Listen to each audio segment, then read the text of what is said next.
Now these were some winter chicken dinners.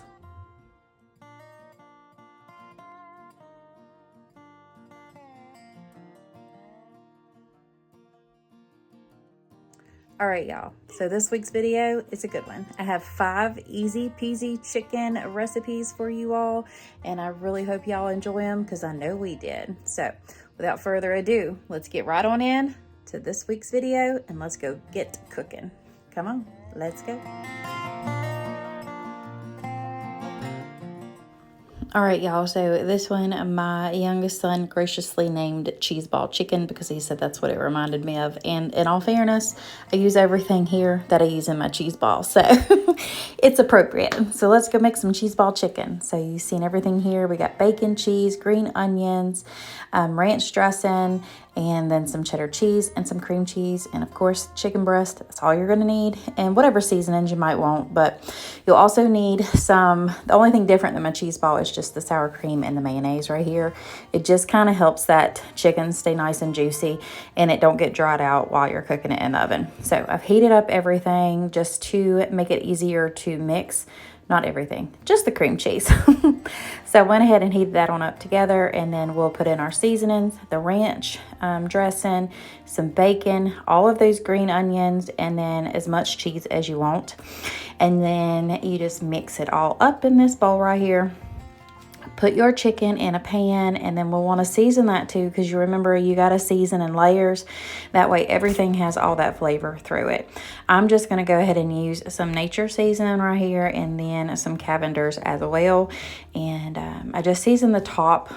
I don't flip it over or anything, but I did put some black garlic Badia on there, which I'm out of and I need to get more. So once you have it seasoned, you'll just take that mixture, put it on top of all your chicken. I did leave 2 out for my son because he doesn't want any of that topping on it.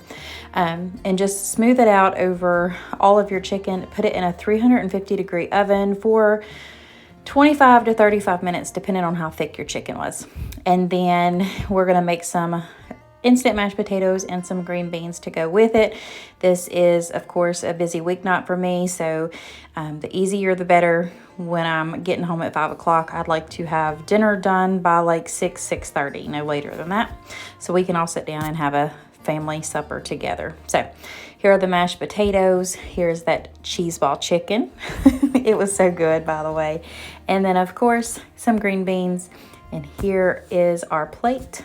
And this is what we had for supper this night.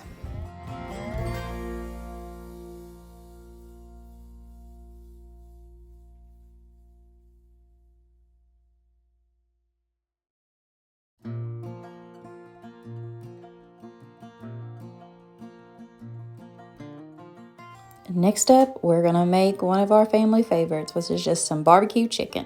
However y'all wanna make it, but these are the seasonings that we're gonna use. We just got nature season, Cavender, Badia Complete, and then the orange pepper Badia, and some canola oil right there, just to spray my pan like I'm showing you right here, because it will make a mess. But I just go ahead and put all my chicken in there. I season the one side of it, and then I just flip it all in the pan like you see me doing right there. And then we'll season the other side of it. And then I always like to put just little pats of butter, not a lot, maybe about 4 or 5 little tabs of butter in there. And then I wrap it in foil, put it in a 350-degree oven for about 45 to 55 minutes. With bone-in chicken, it takes a long while, so just keep that internal temperature to at least 160 and you'll be good. Or 165, I believe. We're going to make some cheesy rice and some green beans to go with it, but that chicken has already cooked for the first time, and now we're going to coat it in that barbecue sauce. I'm using the Kinder's barbecue, the roasted garlic, and the mild mixed together. It makes the perfect combination. I'll put it back in the oven and let that roll a little bit just to get some color on it. Here is that cheesy rice and the green beans right there, and this makes for the perfect combination, and it was good.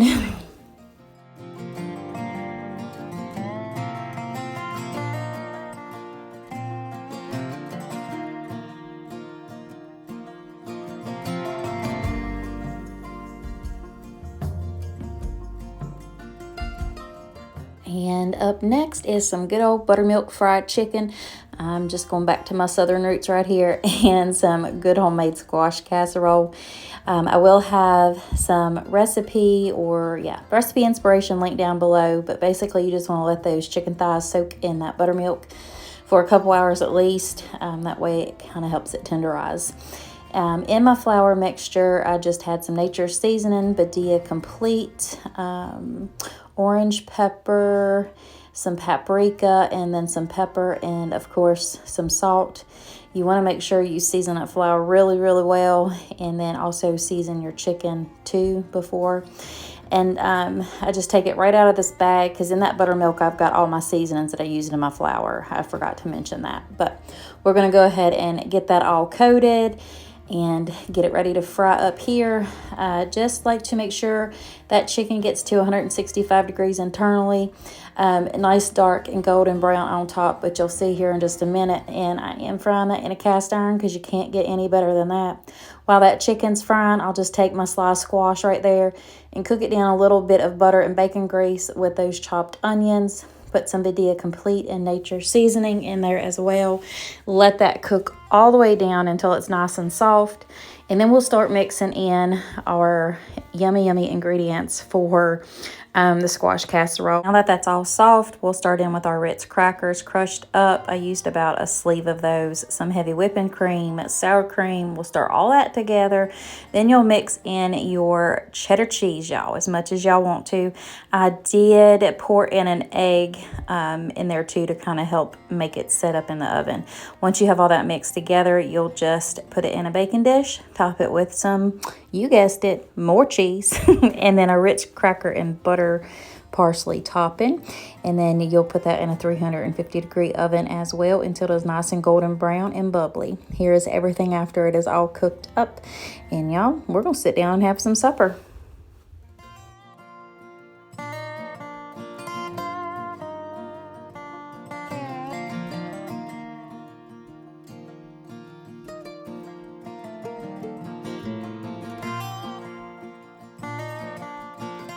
All right, y'all, so this is a new one for us. I have made a version of this similar, but we're going to make some no-pig chicken. So I have some Lipton onion soup mix, some cream of mushroom soups, some rice, chicken broth, and then, of course, some chicken breast or chicken tenderloins, chicken thighs, whatever kind of chicken you want, go ahead and use it. So I have my casserole dish already sprayed.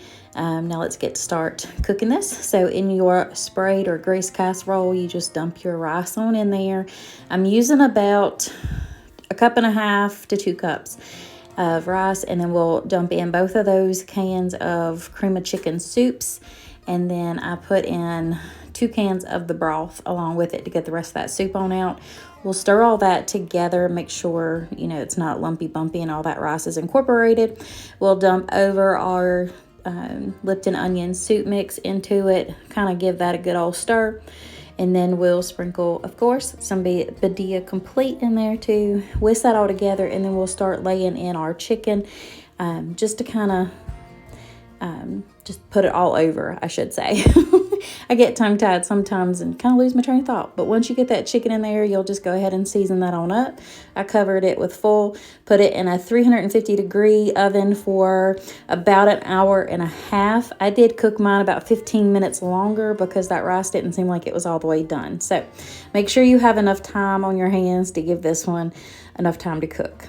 But that was supper this night, and it was absolutely delicious. Highly recommend this recipe.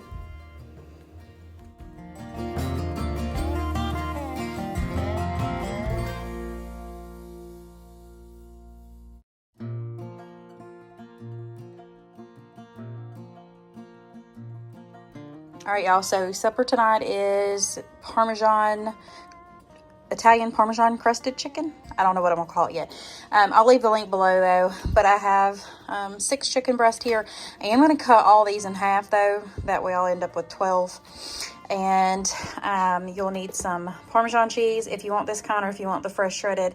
Either way, I'm still trying to decide. I have both. I might use a little bit of this and some of the fresh shredded. You'll need 1 or 2 packs of Italian seasoning and then some panko breadcrumbs. So we're gonna go ahead and mix this together, set it aside, cut these chicken breasts in half, get them ready, and then we'll get these baking in the oven.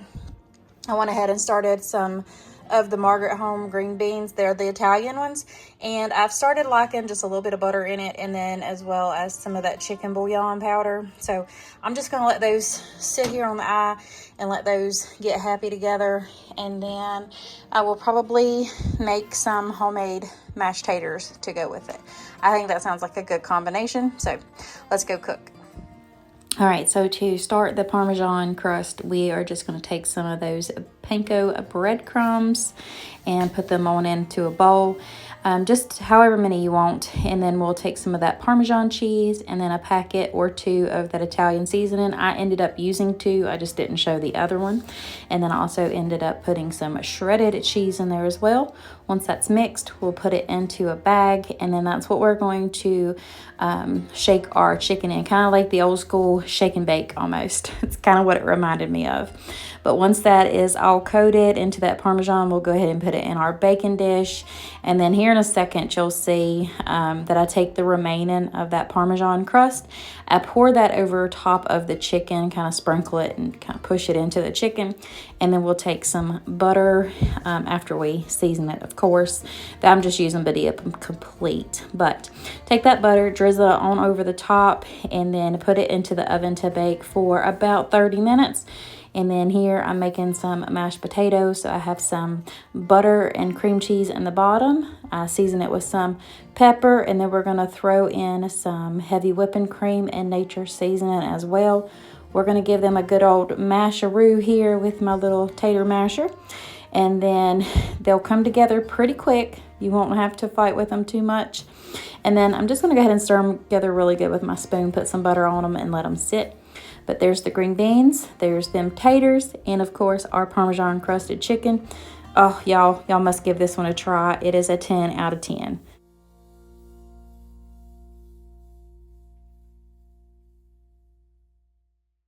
All right, y'all, and that wraps up our winter chicken dinners of the week. I really, truly hope y'all enjoyed this video. If y'all did, give me a like, leave me a comment below, and think about subscribing and becoming part of my YouTube family. Also, don't forget to check out these other videos that I have on the screen for you right now. Gives you more inspiration. But until next time, God bless my sweet friends. Bye.